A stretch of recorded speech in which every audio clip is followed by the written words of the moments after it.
Hey guys, it's Kevin again, and yes, my voice finally changed. I'm really happy about that. For those of you who have wanted to change, it finally changed.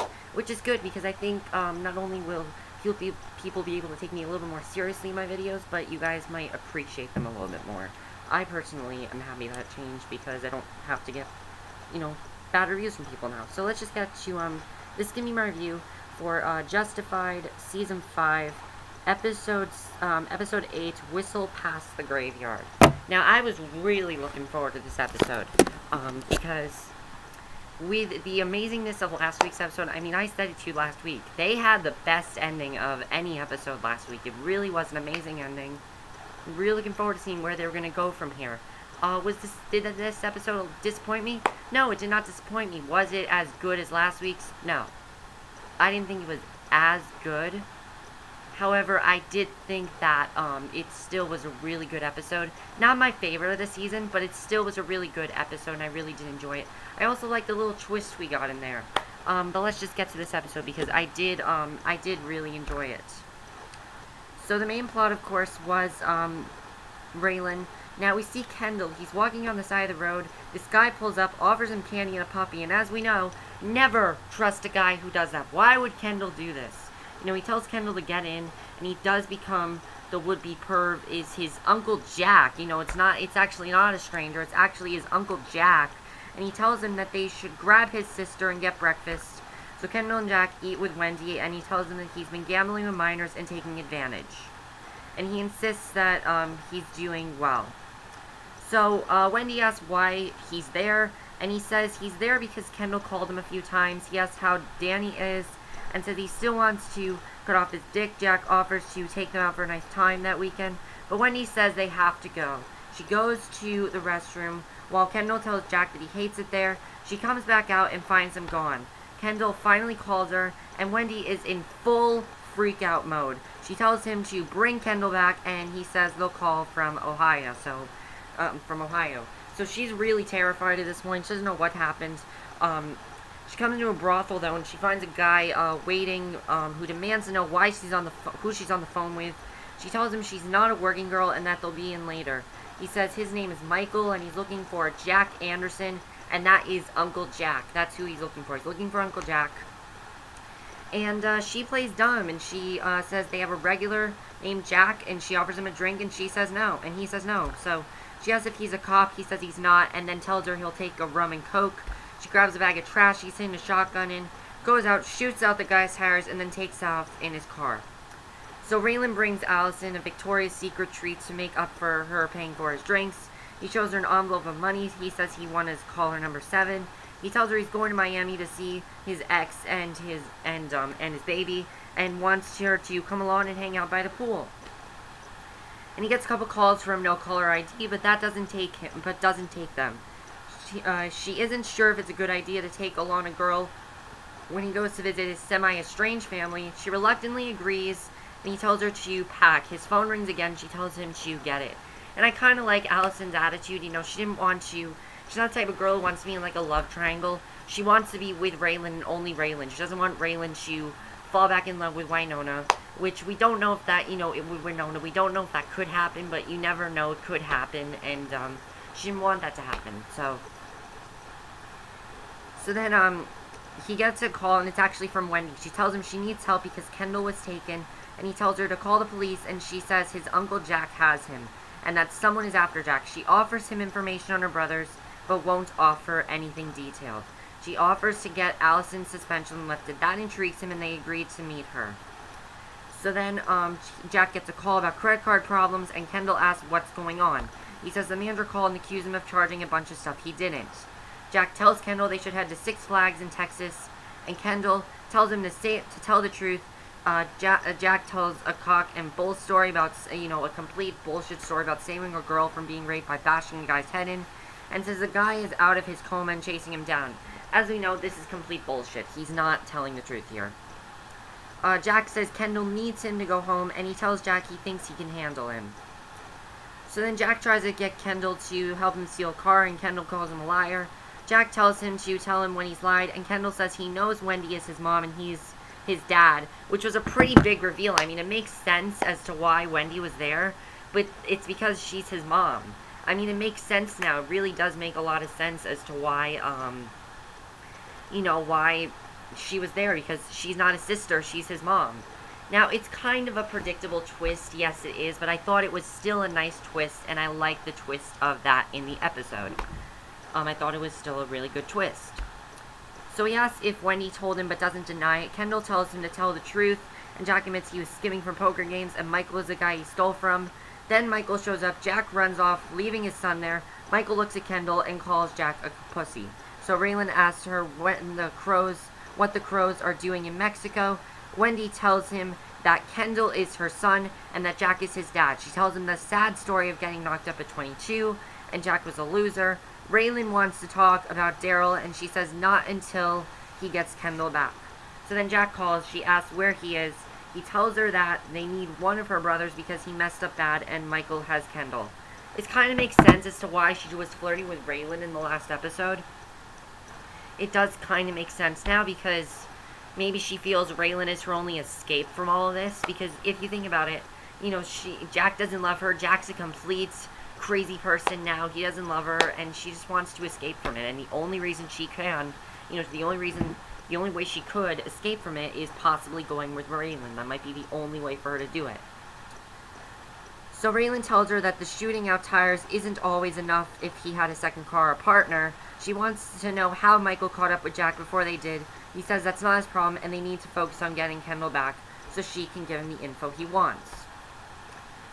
So then, Michael pulls up. Raylan tells him to escalate the situation. He hands Michael the bag of money and says they just want Kendall. Michael says he doesn't just want the money because he wants revenge for his son. He says Jack hit his son in the head with a brick when he caught him cheating. Raylan says he's arresting them both, and then Michael lunges at Jack, starts to beat the living shit out of him, and then he tells them to both stay down, and Kendall disgusted with his father at this point. So the cops come to collect Jack and Michael. Wendy tries to comfort Kendall and tells him that she's been a bad person and a bad mother, and she says he probably suspected it but wanted him to hear it from her. She says she knows it's messed up, and he asks compared to what. She says that's true, and she only tells him that it's a comfort that he has half Crow DNA, and he tells her that Jack is no better, and she says that she thought he was at one point. She asks Kendall what he wants next and calls her sis. He tells her he doesn't care. So pretty much he's trying to forget the whole thing about her being his mother, or he might not know that she's his mother. He might not know that, so we're really not sure at this point. So Raylan asks Wendy for the promised info and says they're in Mexico, but she doesn't know exactly what they're doing. She says she was stringing him along to get help. He tells her that he could have been in Florida now, and she thanks him. He drives away. So then we finally get the last big scene, and I was actually really surprised by the last big scene of what happened here. I didn't expect it to go in the direction that it did. It was a pretty big thing for the show, because Raylan comes back to Allison, asks if they got Kendall back. She asks if they got Kendall back, and he says that they did. He asks if she wants some wine. He goes for a beer, and he tells her he's sorry about leaving and says Wendy will call her boss. So he tells her they can go away to Florida but need to do it cheaply since he gave her the money. And she says she doesn't want to go back, and she tells him that they're not going to Florida, and she dumps him. And that's it. They're not together anymore. Now, what do I feel about them not being together now?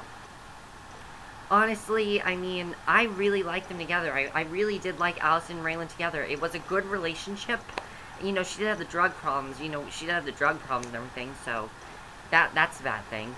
Besides that, though, it was a good relationship overall, I think. I thought they had a nice bond together, but, she doesn't want to be torn between Winona and herself. I think that's what she's worried about. She's worried that Raylan is going to fall back in love with Winona, because we know this has happened before. Season 1, he had a relationship with Ava, and then he went to Winona.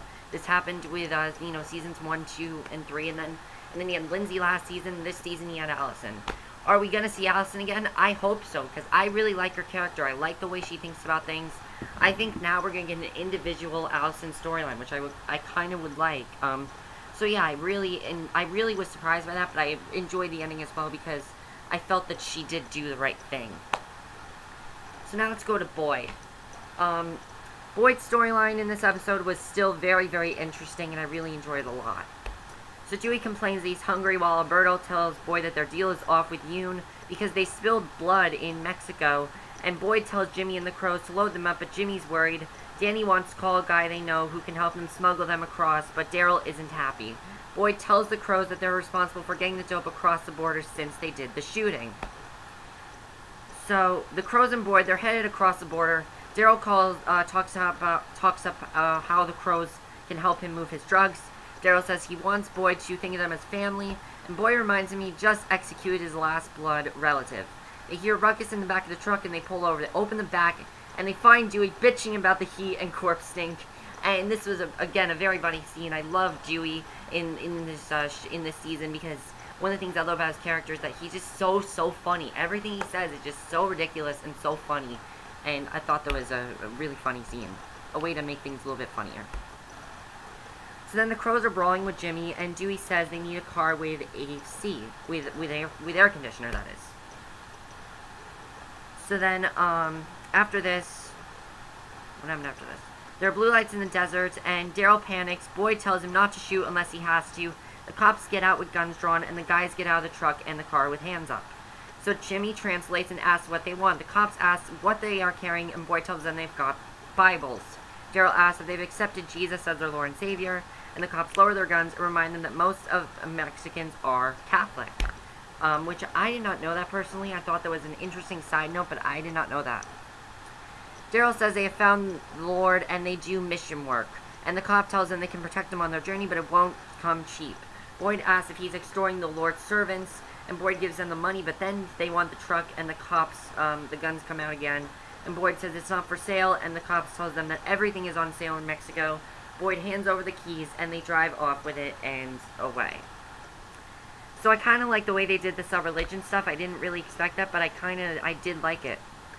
So now they're all really happy at this point because they got the heroin in the car. The dirty cops drove off with the truck full of dead bodies. They're pretty much, but they're still not in the clear. Boyd says to them, okay, we're still not in the clear. And Daryl's very optimistic. He says their guys on their way and it will all be good soon. So, you know, they're not in the clear though. So they drink and tequila as a truck pulls up, and Daryl waves the guy over and tells them to wait, but Boyd says he's coming along. The men get out of the truck, and Daryl offers them a brick of heroin for their trouble. So the guys seem amenable, but Boyd doesn't buy it. He says that they had double learned his sister, he wouldn't be so understanding. Jimmy hears the guys whispering, and then Boyd calls over. He says they heard them whispering, and Daryl is plotting against them. Hop in the car with the Crows. Boyd calls shotgun. That means that Daryl shot Hot Rod's guys on purpose. They would have to call in his contact, and he could steal the heroin.